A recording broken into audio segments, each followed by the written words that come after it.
એ જ વિચારવા જેવું છે, કેમ કે વડોદરા મહાનગરપાલિકા પાસે જે પાણીના સ્ત્રોતો છે, આજવા, મહીસાગર, રાયકા, ધોળકા, જે ફ્રેન્ચ વેલ છે, જેનામાંથી વડોદરા મહાનગરપાલિકા ટોટલ જે પાણી મેળવે છે એ 457 MLD, એટલે કે 4,45,70,00,000 લીટર પાણી વડોદરા મહાનગરપાલિકા મેળવે છે.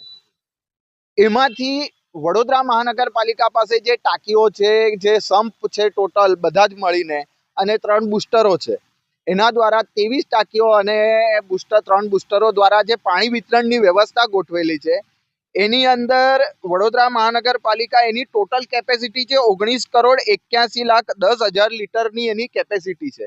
એટલે એટલું જ પાણી એ લોકો દિવસમાં ડિસ્ટ્રીબ્યુટ કરી શકે છે.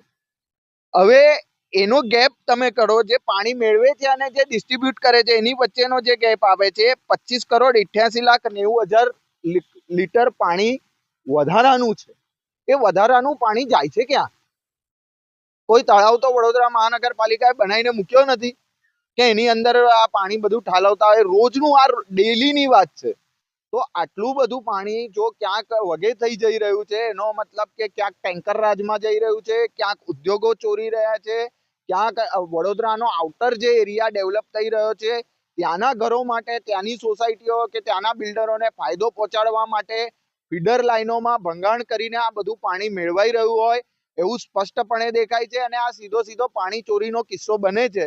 વડોદરા મહાનગરપાલિકાએ પાણી કાપની જે જાહેરાત કરી છે, એ પાણી કાપની જાહેરાત તમારે કરવાની જરૂર શું છે?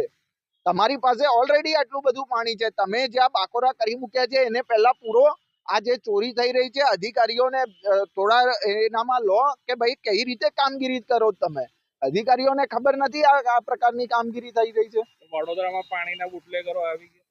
100% પાણીના બુટલેગરો તો 100%, કેમ કે આ જ લોકો ચોરી રહ્યા છે. અને આના લીધે વડોદરાની શહેરની જે જનતા છે, જે વર્ષોથી વેરો ભરી રહી છે, એ ક્યાંક ને ક્યાંક પીડાઈ રહી છે. અને એવું કહેવાય કે ઘરના ઘંટી ચાટે ને ઉપાધ્યાયને આટો. વડોદરા બહારના જે એરિયા નવા ડેવલપ થઈ રહ્યા છે, એ લોકોને પાણી મળે, અને વડોદરા શહેર જે વેરો ભરે એને તમે ટીપું પાણી માટે કરી નાખો, વલખા મરાવો.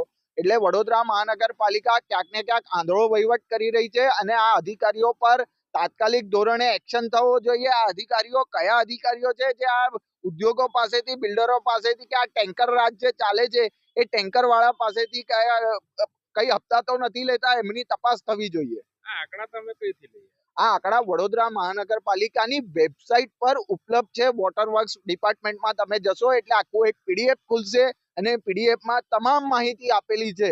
હવે આ માહિતી વડોદરા મહાનગરપાલિકા પોતે જ વેબસાઇટ પર મૂકી છે, એટલે એ કહી ના શકે કે આ માહિતી ખોટી છે કે ક્યાંકથી બીજા સોર્સથી મેળવાય. વડોદરા મહાનગરપાલિકાની વેબસાઇટ પર આ ઉપલબ્ધ છે. એટલે એ જ લોકો કહી રહ્યા છે કે આનું જો તમે વ્યવસ્થિત એનું વિશ્લેષણ કરો તો ખબર પડી જાય કે ક્યાંક ને ક્યાંક મોટા પાયે પાણીની ચોરી. જેટલું પાણી અપાય છે એનાથી બમણું આપો તો પણ પાણી વધે, એટલું બધું પાણી વેડફાઈ રહ્યું છે. અને વડોદરા શહેરની જનતા તરસે મરી રહી છે.